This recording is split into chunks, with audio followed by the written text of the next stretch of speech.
민수기 11장 7절에서 9절까지입니다. 다 같이 한 목소리로 읽겠습니다. 만나는 가시와 같고 모양은 진주와 같으니라.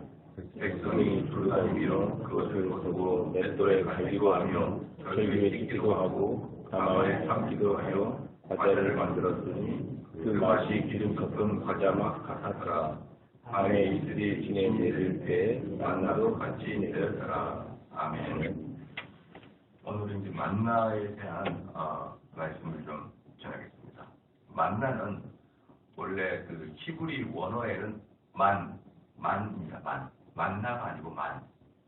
그런데 이 만나는 원래 구약 성경은 히브리어로 기록되어 있지 않습니까? 근데 이 히브리어로 기록된 성경이 70인역으로 번역이 됩니다. 그 70인역이 뭐냐 그러면 이스라엘 사람들 중에 다른 외국에 속해 있는, 특별히 그리스 쪽의 나라의 사람들이 많이 살아요. 외국에 많이 사는데 그때가 이제 BC 1세기 이전 100년 정도에 많은 사람들이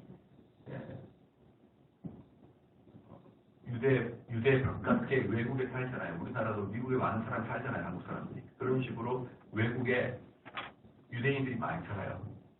근데 그들이 성경을 읽게 하기 위해서 히브리어를 헬라어로 번역을 해요. 헬라어 성경. 그걸 70인역 이렇게 얘기해요. 70인역 한번 들어보셨을 거예요. 그래서 사실은 이제 이스라엘이 신앙이 나중에는 오히려 유대 안에 있는 사람들보다 더 강력한 게 그 외국에 속해 있는 디아스포라가 더 강력해져요. 그들의 신앙이 더 강력해지고 심지어 그들이 더 보수적이고 그렇습니다. 그래서 그들의 자녀들을 교육시키기 위해서 70인역을 번역합니다. 헬라어로. 그 당시에 헬라어가 전 세계 공통어였으니까 헬라어로 번역하죠.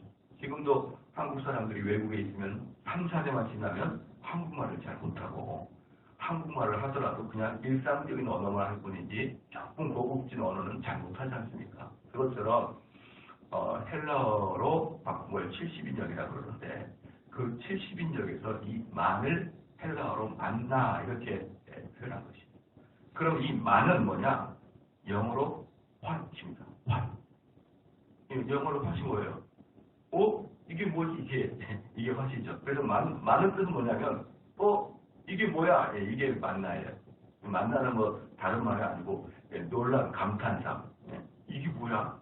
이게 만납니다. 그래서 우리는 이제 만나 하면은 어떤 음식의 이름이라기보다는 아침에 일어나 보니 수북히 쌓이는 걸 보면서 이스라엘 백성들이 다 감탄을 해줬다. 이게 뭐지?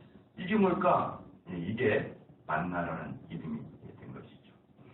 이 가시는 뭐냐? 가시는 미나리과에 속한 그 고수풀의 씨앗을 가시라고 해요. 그러니까 이 생긴 게 어떻게 생겼냐면 가시와 같고 모양은 진주와 같은 것이라. 이는 뭐냐? 생긴 것은 꼭 깨같이 생겼다. 깨. 그래서 직경이 약 3mm 정도 되는 깨와 같이 생겼으면서 색깔은 진주색처럼 하얗다. 그렇게 볼 수가 있는 것이죠.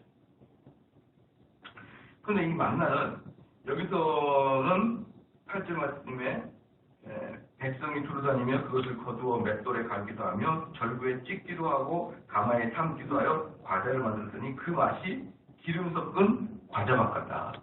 이게 뭐랑 비슷하냐 그러면 들기름에 참기름 섞은 그런 고소한 그런 맛이다. 아주 고소한 맛이다. 근데 이 맛이 출애굽기 한번 펴볼까? 출애굽기 16장 보시면 맛을 약간 다르게 표현을 합니다. 출애굽기 16장 31절입니다. 출애굽기 16장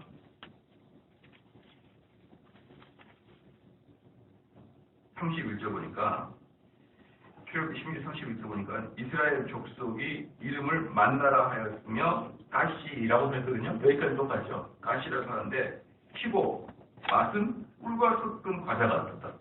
꿀버섯을 가져갔었다 이렇게 얘기했거든요. 민수기랑 약간 맛을 틀게.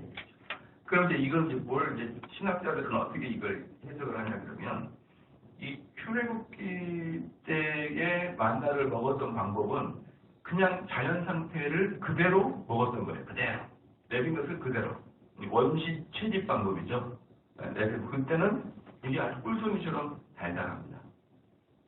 그런데 민수기 때는 이것을 수집해다가 자기들이 기호에 맞게 요리를 한 거예요. 요리를. 그러니까 8절에 보니까 다시 민수기 11장 8절에 보니까 백성이 부르다면 그것을 거두어 맷돌에 갈기도 하고 절구에 찢기도 하고 가마에 삶기도 하고 이렇게 자기들의 취향에 맞게 제 요리를 한 것이다 라고 먼저 이야기하죠. 그러니까 이것을 자연 상태 그대로 먹으면 꿀처럼 달달하고 근데 꿀은 아시다시피 계속 먹으면 어때요? 그럼 집집적 가끔 한 번씩 먹어야 되는데 이게 주식으로 먹기에는 좀 자극이 심하잖아요. 그러니까 이것은 자기들에 맞게 제 요리를 해서 먹을 때는 우리가 뭡니까 비빔밥을 먹을 때 참기름 타서 먹듯이 그런 아주 고소한 맛이 난다. 그래서 이제 여러분이 이걸 볼 때 우리 사람과 하나님의 사역을 이렇게 좀 구별해 볼 필요가 있습니다.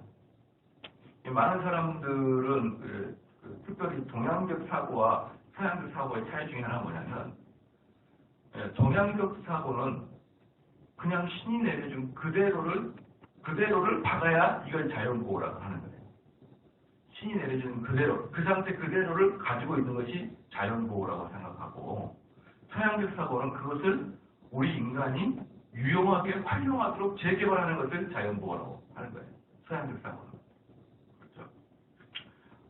그래서 이 동양적 사고 중에 하나가 여러분 기억나시나요? 옛날에 가야산인가 청계산인가에서 어떤 비구니 여자 승려가 도롱뇽 죽는다고 턴을 뚫지 말라고 단식을 오래 했었던 거 기억나시죠?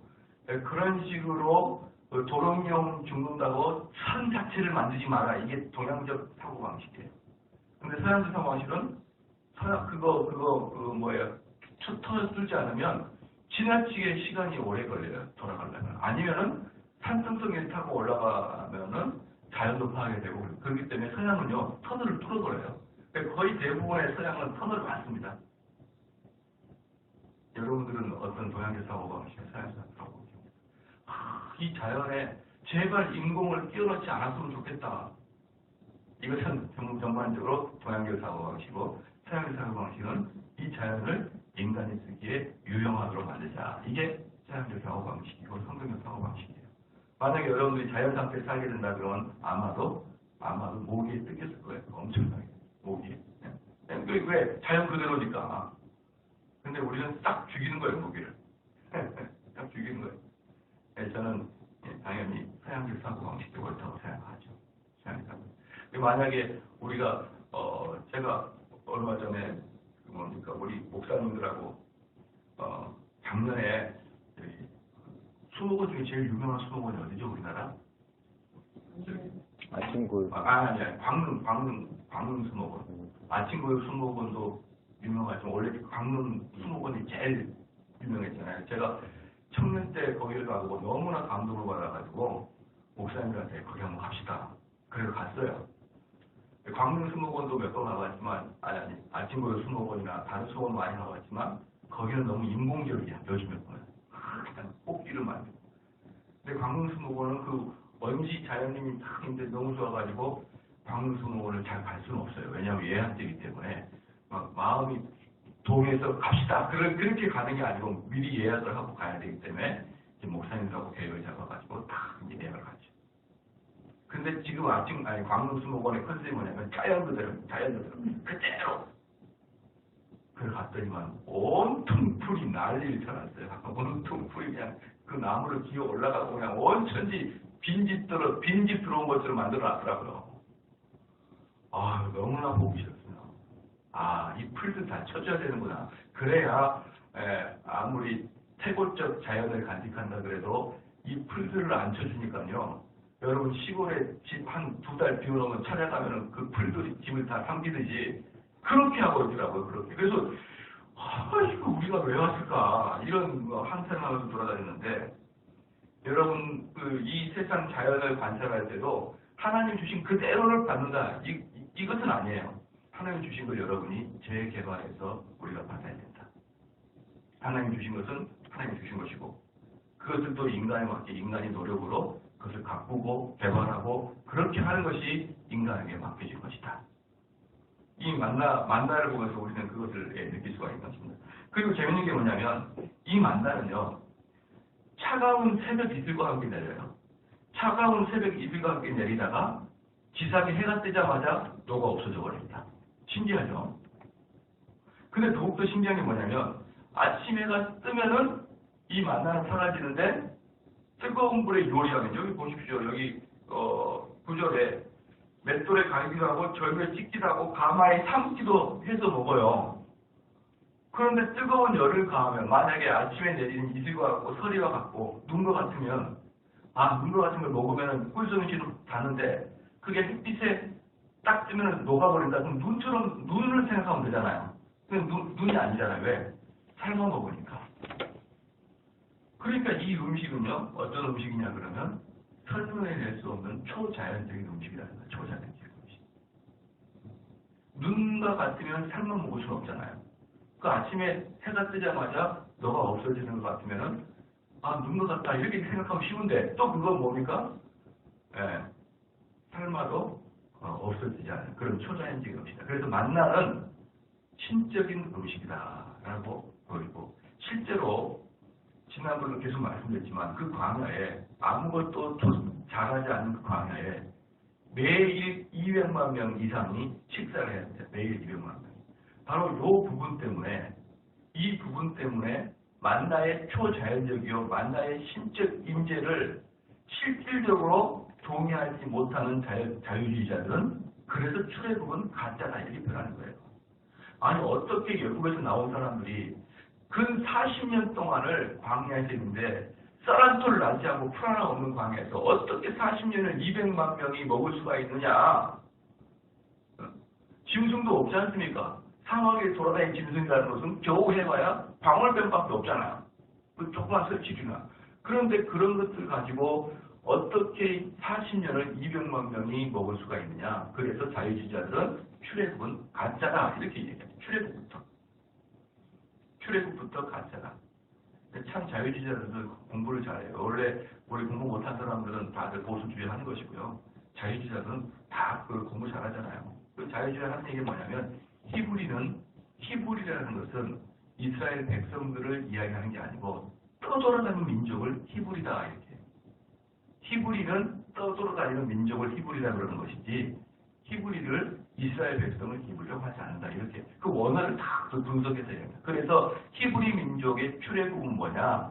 그 당시에 떠돌아다녔던 사람들이 고대 근동에 있는 사람 떠돌아다녔던 사람들이 모여서 가나안 땅에 들어간 것을 출애굽이라고 표현합니다. 참 영리하고 참 똑똑해요. 보면은 그 지방에 떠돌아다니는 집시처럼 노숙자로 떠돌아다니는 사람들이 어디 갈 데 오갈 데 없어서 그래서 이런 노래도 있어요. 히브리인의 노래. 히브리는 이건 뭐냐 그러면 집시의 노래 비슷한 개념이에요. 떠돌아다니는 사람들이 가나안 양국에 정착한 것이지 어떤 이스라엘 야곱의 후손들이 열국에 살다가 출애굽을 해서 광야에서 떠돌다가 40년 만에 들어가고 그런 거 아니다.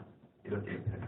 왜? 도저히 상상할 수 없으니 200만 명이 40년 동안 어떻게 광야에서 먹고 살 수가 있느냐. 근데 하나님이 뭐라고 합니까? 만나를 내려주셨다. 그 만나는 뭐예요? 초자연적인 음식이다. 초자연적인 음식이다. 자, 그럼 여기서 우리가 무엇을 알 수 있습니까? 하나님의 어마어마한 은총이 있었다는 것을 깨닫는 것이죠. 하나님의 아주 적극적인 개입으로 이스라엘 백성들을 살렸다고 보는 것이죠. 그리고 여기서 또 뭐였냐면은 이 8절 후반부에 그 맛이 기름 섞은 과자의 맛 같더라. 이게 뭐냐? 그 기름 섞인 과자의 맛은 뭐냐면 이 당시에 이스라엘 백성들이나 고대 근동의 사람들이 가장 귀하게 여긴 게 향신료예요. 향신료. 알고 계시죠? 향신료는요. 황금보다 더 많은 수입을 줬어요. 향신료는. 이때뿐만 아니라 언제 더 그러냐면 로마 시대 때도 그랬습니다. 로마 시대 때도 여러분들 나폴리가 그 전 세계 무역의 중심지였잖아요. 나폴리가. 그렇죠? 그래서 그 나폴리가 우리를 지금으로 말하면 홍콩이나 상해나 뭐 또는 네덜란드의 암스테르담처럼 모든 무역의 집중도가 나폴리였습니다. 근데 그 나폴리의 주 수입과 주 무역의 핵심이 뭐냐면 인도에서 향신료. 인도의 향신료, 그 뭡니까? 인도의 향신료 있죠? 그 수많은 향신료. 그 다음에 중동의 향수. 이게 주 수입원이었어요. 그리고 또 이 남미에서 도출해 아르헨티나나 브라질, 쿠바 같은 데서 가져온 황금. 이런 것들이 쌓이는 곳이 이 나폴리였거든요. 그런데 황금보다 인도의 향신료와 중동의 향수가 더 비쌌습니다. 지금도 그러나요? 지금도 지금도 인도 가면 향신료가 엄청 많잖아요. 그렇죠? 그런데 그때 당시만 해도 이 나폴리 그 역사만 봐도요, 그 카레가 엄청나게 비쌌습니다. 카레가. 지금은 우리는 싸게 먹지만 카레가 엄청나게 비쌌었어요. 그래서 그 카레를 황실에서만 먹는다 그래가지고 놀았잖아요. 황금 음식이라고 그랬단 말이에요. 그렇게 향료와 향신료를 중요하게 여기는데, 아니 사막을 돌아다니는 사람에게 기름이라니 향신료라니 말이 되니까 이게. 이거 뭐냐? 왜 이렇게 이거 썼냐? 이스라엘 백성들이 하나님 앞에 원망할 거리가 아무것도 없다. 내가 너희들을 최고로 대우해서 너희들을 양육했다. 이걸 보여주고 있는 거지. 그럼에도 불구하고 만나의 이야기가 그 다음에 나타날 때 그 만나를 줘서 감사합니다. 이게 없어요. 만나에 대한 사람들의 반응의 첫 번째 반응은 원망이었습니다. 원망. 네?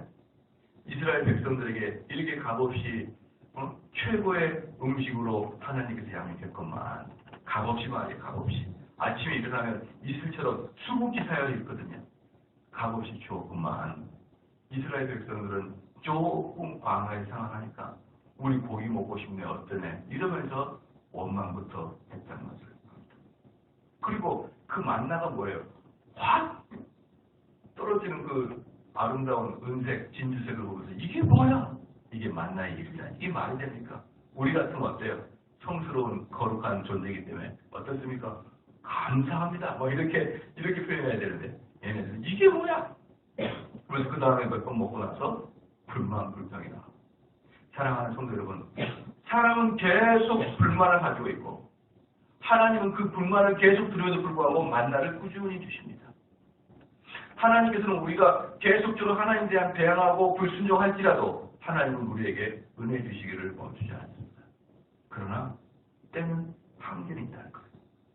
하나님께서 그 은혜 주실 때 우리는 비록 불평을 하지만 하나님은 그 불평 때문에 우리의 은혜를 절단시키지 않지만 꾸준히 하나님 앞에 불평하지 못하도록 경고하실 것이고 그 경고의 연도와 한수가 차면 그 다음에 저주와 저항, 재앙이 내리는 것이죠.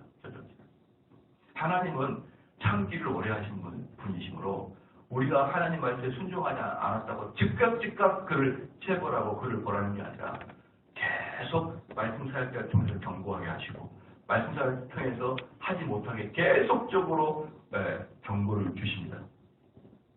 왜? 참기를 참기를 오래 하시기 때문에. 그래서 9절 말씀 보니까 밤에 이슬이 진에 내릴 때 만나도 같이 내렸다. 밤에 이슬이 내릴 때. 이스라엘 백성들에게는요, 이슬이 뭐예요? 축복의 상징입니다. 왜 이슬이 축복의 상징이죠? 물이잖아요. 사막에서 생명을 유지할 수 있는 아주 중요한 물이지 않습니까? 그 이슬이 새벽에 맺히면 이스라엘 백성들은 사는 거예요. 근데 이스라엘 백성에게는 이슬이 축복의 상징입니다. 그래서 호세아서 14장 5절 말씀에 이렇게 말씀했어요. 내가 이스라엘에게 이슬과 같으리니 저가 백합화 같고 백합화같이 피겠고 레바논 백향목같이 뿌리가 바뀔 것이다.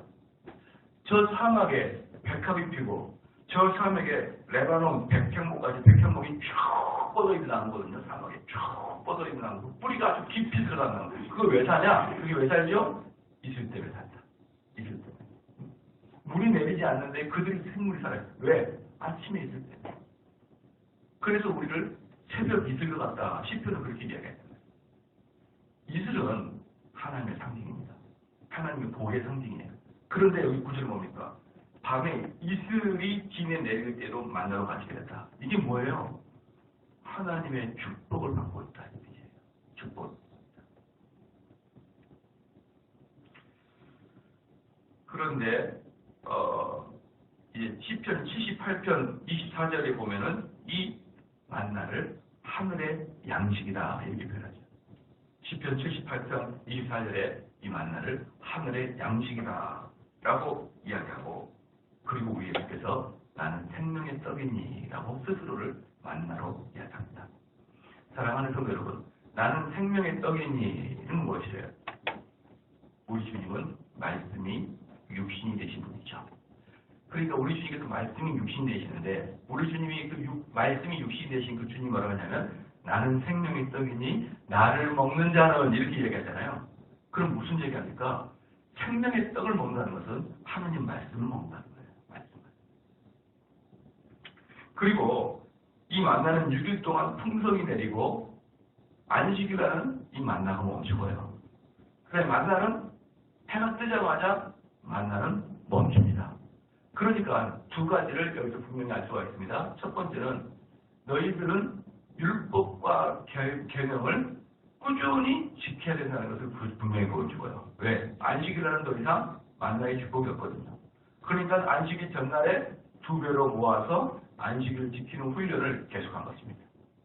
사랑하는 성도 여러분, 이스라엘 백성들이 노예의 예국으로 살아갈 때 안식일을 지킬 수 있을까요? 못 지키죠. 노예인데.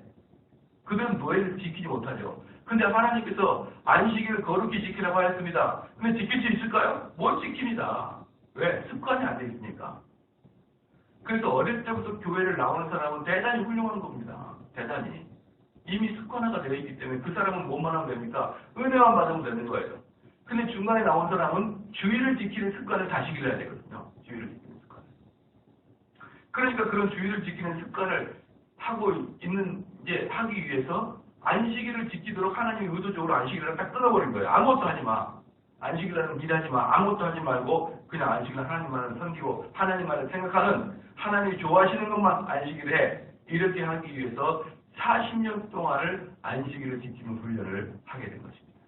근데 그런 걸 보면서 이스라엘 백성들은 율법을 지키는 훈련을 계속하였다. 둘째, 해가 뜨기 전에 일어나서 하나님 말씀을 거둬들이라 이 말이에요. 하나님의 은총을 게으름 피우지 말고 거둬들이라. 여러분, 타락하고 거듭나지 못한 자들의 제일 첫 번째 특징이 하나님 사역과 말씀의 게으름이에요. 저는 교회 다니는 사람 중에 정말 11시에만 드리고 가는 사람 정말 이해가 안 돼요. 이해가 안 됩니다. 왜 그렇게 신앙생활을 차라리 그냥 신앙생활하지 말고 자유롭게 놀아요. 그냥 주일날이면 왜 교회에 나오냐 이 말이에요. 주일날만 빼면요. 여러분 한번 봐봐요. 주일날만 빼면은 화수목금 이 추석이다. 화수목금이 추석이다. 그럼 월요일만 휴가를 내면 그 전 금요일부터 휴가를 떠나서 토, 일, 월, 화, 수, 목, 금, 토, 일까지 10일 동안을 쉴 수가 있어요. 근데 주일이 끼면은 며칠 못 쉽니다. 주일이 끼면. 주일만 없으면은 엄청난 거의 10일 이상의 휴가거든요. 뭐하러 주일을 지킵니까? 그렇게 신앙생활하면.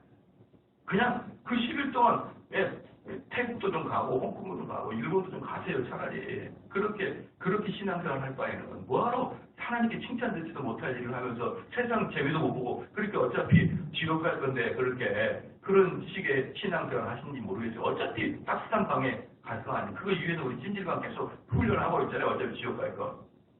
여러분 그런 식으로 신앙생활을 할 바에 차라리 산으로 둘러 외국으로 여행을 가시란 말이에요. 그래야 그게 훨씬 낫죠.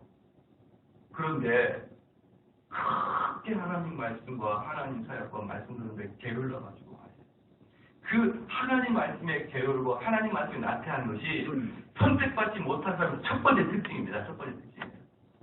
여기서 뭐라 했습니까? 그들은 해가 뜬 이후에 일어난 사람에게는 어떠한 만나도 먹을 수가 없었습니다. 왜? 이들은 만나를 자기들이 거두면요, 딱 자기 식구들이 먹을 만큼만 거뒀거든요. 만나를. 그 이상은 못 저축했습니다. 저축하는 게 없어요. 그렇기 때문에 각 집마다 만나를 수거하면은 그걸 다른 사람과 나눠 먹을 수 있을 만큼의 만나가 모이지 않았어요.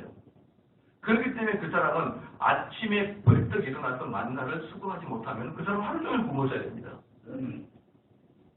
그렇기 때문에 너희들이 하나님의 그 은총의 말씀을 받기 위해서는 게을르지 말라는 거예요. 빨리빨리 일어나라. 여러분, 사막이라는 것이 얼마나 해가 빨리 뜨는 줄 아십니까? 우리 여름에 해가 빨리 뜨듯이 사막은 더 빨리 뜹니다. 그런데 해가 뜨기 전에 어두울 때 일어나서 만나를 수고하려고 그러면 이 사람들이 40년 동안 말이에요. 얼마나 빨리 벌떡벌떡 일어납니다. 우리 주변에 그 주일에 그냥 빨리 와서 말씀으로 준비하고 기도로 예배 준비하십시오. 20분 전에 와서 기도로 준비하십시오. 그냥 끝나자마자 허겁지겁 와가지고 그렇게 앉은 사람 보면서 속으로 예배 드릴 때, 야, 그럼 니 왜 사냐 도대체. 왜 너희들 살고 있는지 모르겠다. 그리고 지각하는 사람은 항상 지각하고. 그 들어오는 여러분이 예배 드릴 때 앉는 장소도 딱 동일하거든요. 그래서 사람들이 목사님들이 1000명이 교인이 와도 목사님들 누가 결석한지 알아요. 다 거기 딱 스캔이 돼 있거든요. 거기는 김집사, 거기 박사 이렇게 딱 보면 왜 최집사가 안 나왔는지 다 알아요. 근데 오는 시간도 정확합니다. 5분 전에 온 사람, 5분 후에 온 사람, 설교 직전에 온 사람, 다 여러분, 그런 식의 신앙생활을 하지 마십시오. 우리 여기는 새벽부터 오시는 분들은 그런 분이 없어서 제가 더 강력하게 이야기하겠는데요. 여러분 주변에 그런 사람이 있으면 제발 그렇게 하지 마라. 이건 하나님이 기뻐하시는 일이 아니다. 너가 하나님 말씀이 얼마나 귀한 일인데 이런 식으로 값없이 받으려고 그러냐. 그렇게 하지 마라. 그렇게 충고 좀 해주시길 부탁을 드리겠습니다. 그 목사가 이야기하면 괜히 또 목사니까 저런다 그렇지만 평신도끼리 옆에 손잡고 이러지 말자 좀. 우리 개혁교회도 청교도 교회잖아. 이러면서 좀 따끔하게 혼도 좀 내주시고요. 그들에게 조언과 충고를 아끼지 않기를 바랍니다. 그래서 요한복음 6장 48절 51절 말씀 보니까 내가 곧 생명의 떡이로다. 너희 조상들은 광야에서 만나를 먹었어도 죽었거니와 이는 하늘로서 내려오는 떡이니 사람으로 하여금 먹고 죽지 아니하게 하는 것이니라. 나는 하늘로서 내려온 산떡이니 사람이 이 떡을 먹으면 영생하리라. 나의 줄 떡은 곧 세상의 생명을 위한 내 삶이로다 하시니라. 우리 예수 그리스도 생명의 떡입니다. 우리 예수님 말씀이 육신 되신 분이에요. 그래서 이 말씀을 먹는 사람은 영생을 얻을 것이다. 그렇게 하는 거예요. 그래서 누차 말씀드리지만 여러분의 구원, 여러분의 영생은 성경 말씀으로 되는 것인 걸 믿으셔야 되는 거예요. 근데 제가 이걸 그렇게 강조한 이유는 뭐냐면 우리나라의 전통적인 구원론은 성경으로 구원받는다 이거 아니에요. 그냥 구원은 하나님이 한 데서 찡 줬다 이렇게 생각하고 있어요. 하나님이 갑돌이 갑순이 영원전부터 선택, 예정설, 구원받았다라고 이야기하는 거예요. 그렇기 때문에 대부분의 사람들이 말씀이 진짜 나를 구원에 이끌어가는지 잘 믿겨지지 않아요. 그냥 예정되었고 그 사람은 선택되었고 때가 되면 불렀고 이렇게 어리숙한 구원의 선정을 이야기하고 있거든요. 그러나 사랑하는 성도 여러분, 태초에 예정된 사람들은 우리 지금 웨스리 신학으로서 배우죠. 태초에 예정된 사람은 그 다음에 뭐가 있죠? 시작. 소명이 있잖아요. 소명. 소명이 뭡니까? 하나님 말씀을 선포하는 것이죠. 외적 소명, 목사의 설교. 내적 소명 뭡니까? 목사의 설교에 의한 여러분 양심의 활발한 가책. 이게 내적 소명이잖아요. 그 내적 소명으로 여러분을 부른단 말이에요. 부를 때 여러분 유용한 소명 이후에 칭의가 이루어지잖아요. 그죠? 의롭다 칭해지잖아요. 그래서 여러분들이 만고 전에 태초부터 여러분이 예정되어 있고 선택된 것은 여러분이 스스로 모릅니다. 누가 선택되었고 누가 예정되었는지. 그런데 누가 예정되어 있고 누가 선택되어 있느냐? 하나님 말씀이 선포되는 자리에 앉아있는 자가 선택된 자리예요. 그래서 이런 이야기를 합니다. 목사님, 아니 옛날에 이순신 장군이나 세종대왕 같은 사람은 하나님 말씀도 못 들었는데 너무 안타까운 거 아닙니까? 그들 구원 받았습니까? 못 받았습니까? 이렇게 질문을 많이 하겠죠. 근데 실질적으로 칼빈한테도 이런 질문이 있었어요. 말씀을 듣지 못한 사람들은 어떻게 됩니까? 라고 할 때 칼빈이 뭐라고 했냐면 말씀이 선포되지 않는 곳에 있는 것이 선택되지 않은 것의 증거다 이렇게 얘기했어요. 말씀이 그러니까 그냥 더 이상 말하지 않고 딱 그렇게 칼빈이 얘기했거든요. 말씀이 선포되지 않는 곳에 있는 자들은 선택되지 않는다. 그래서 우리는 그것을 유추해서 보면은 옛날 조선시대 사람들은 다 선택받지 못했다. 이렇게 평가가 되는 것이죠. 그러므로 어떤 사람이 망고 전에 선택받았습니까? 하나님의 진리에 선포되는 곳에 있는 자들 중에 선택된 자가 있다라고 말할 정도로 하나님 말씀과 구원, 완전한 연관이 있는 것입니다. 믿으시기로 축원합니다. 어떤 자가 구원을 받습니까? 영생을 먹는 자, 우리 예수님을 먹는 자, 떡과 포도주 같이 먹는 자, 그 자가 뭐예요? 말씀을 먹는 자다. 그런 자가 구원을 받는 자다. 그래서 계시록 2장 70절 말씀에 그렇게 말합니다. 이기는 그에게는 내가 감추었던 만나를 주고 또 흰 돌을 줄 테인데 그 돌 위에 새 이름을 기록한 것이 있나니 받는 자밖에는 그 이름을 알 사람이 없느니라. 그러니까 만나가 딱 멈춥니다. 언제 멈추죠? 광야에서는 40년 내내 만나가 되었는데 가나안 땅에 딱 들어가자마자 만나가 멈춰요. 여호수아에서 나오거든요. 다음에 볼 겁니다. 만나가 가나안 땅에 들어가자마자 멈춥니다. 그리고 만나가 어떻게 돼요? 숨겨져 버린 거예요. 만나는 더 이상 이 땅에 나오잖아요. 근데 요한계시록 2장 17절 말씀에 뭐라고 하냐면 이기는 그에게 내가 감추었던 만나를 주고 얘기했어요. 그 여기서 지금 만나를 누구를 표현하고 있는 거예요? 예수님을 표현하고 있습니다. 이게 무슨 말이냐? 계시록 말씀이 2장 17절 말씀 뭔 말이냐? 너희가 끝까지 주님을 배신하지 않고 섬기고 이긴 자들, 그러니까 우리가 조직신학적인 용어로 견인한 자들, 끝까지 견딘 자들, 그들에게는 예수님을 너희에게 주겠다. 이게 견인교리의 백미죠. 너희들이 이 세상 살아갈 때 주님 배신하지 않고 주님께 순종하면서 얼마나 많은 유혹과 고난이 옵니까? 우리는요, 제일 먼저 오는 건 유혹이 뭘까요? 지난주에도 말씀드렸지만, 딱 내 자식이 고3이나 재수생이 딱 되면 주일부터 빼는 유혹이 오거든요. 그 전에는 유혹이 별로 안 와요. 그 전에는 실제적인 유혹이 별로 안 오다가 고등학교 2학년, 3학년 때 학원 가야 되는 게 딱 주일날 겹치거든요. 그럼 이때부터 어때요? 부모들의 유혹은 끝나지 않습니다. 그때 만약에 아이들이 주일을 빼고 학원을 가는 습관을 들이면 이 아이는 중요한 일이 있을 때마다 주일 빼는 걸 어렵지 않게 되었습니다. 그런데 아시다시피 대학생 때부터 중요한 것들이 주일날에 많이 있어요. 토플 시험도 그렇고 토익 시험도 그렇고 자격증 시험도 그렇고 어디 스펙상도 그렇고 알바도 그렇고 거의 대부분 주일을 끼게 되어 있습니다. 그때부터 여러분 자녀는 걱정할 수 없어요. 어제 제가 신방을 갔는데 전직 요리사입니다. 저는 항상 그분에게 신방 갈 때마다 기쁨과 아주 부푼 가슴 갖고 가거든요. 항상 요리를 해줘요. 한 달에 한 번씩 오세요. 진심으로 믿고 가거든요. 저는 진심으로 믿고 요리를 해주거든요. 그냥 집에서. 근데 그분이 요리사를 그만둔 이유가 뭐냐? 요리를 그만뒀거든요. 주일날 주일을 지킬 수 없어 그만뒀어요. 자기 직장을 요리사가 주일날을 지킨다는 게 말이 됩니까? 주일날 제일 외식이 많은 날인데 그 직장을 그만뒀어요. 여러분 믿음의 결단이 큽니까 안 큽니까? 엄청나죠. 그래서 뭘 했냐 그러면 자기는 요리가 너무 좋대요 지금도. 그러니까 우리가 가면 자기가 좋아하는 요리를 하니까 그 기쁨이 있는 거예요. 다른 사람 못하니까.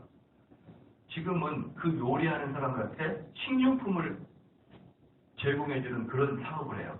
식료품 뭐 가져오지 그거 떼어주는 거.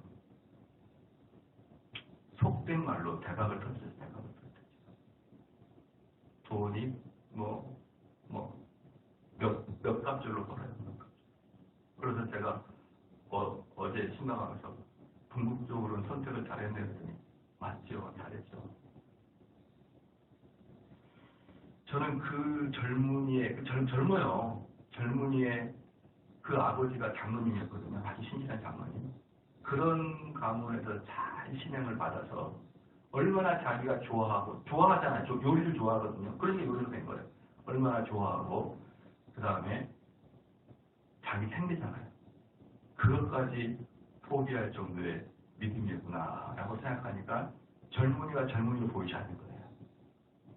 하나님 속으로 너에게 큰 복을 주겠구나 이런 느낌이 들죠. 여러분 우리가 믿음의 결단을 한다고 해서 우리가 육신적으로 망할 것 같고 그렇지만 우리 하나님을 부르는 자들에게 하나님은 결코 고통과 고난과 신경을 주는 것을 즐기는 하나님이 아니세요. 하나님은 우리에게 왜 고통과 고난을 주시느냐? 우리가 잘못된 길을 가고 있기 때문에 회개하고 돌이키라는 마음에서 우리 고통과 고난을 주시지 하나님 말씀 순종하는 사람에게 하나님이 덧없이 고통을 주면서 그것을 기뻐하고 즐거워하는 하나님이 아니시란 말이에요. 그런데 우리는 너무나 하나님 말씀에 순종하기를 어려워하는데 사랑하는 성도 여러분 끝까지 인내해야 됩니다. 끝까지 견디고 그 유혹을 끝까지 이기는 자에게 마지막에 숨겼던 만나를 너에게 주겠더라. 지금 무슨 말이에요? 구원을 너에게 주겠더라. 예수님을 너에게 주겠더라. 이런 말씀을 기억하시면서 오늘 하루도 거룩한 만나를 사모하는 마음으로 사시길 축원합니다. 아멘.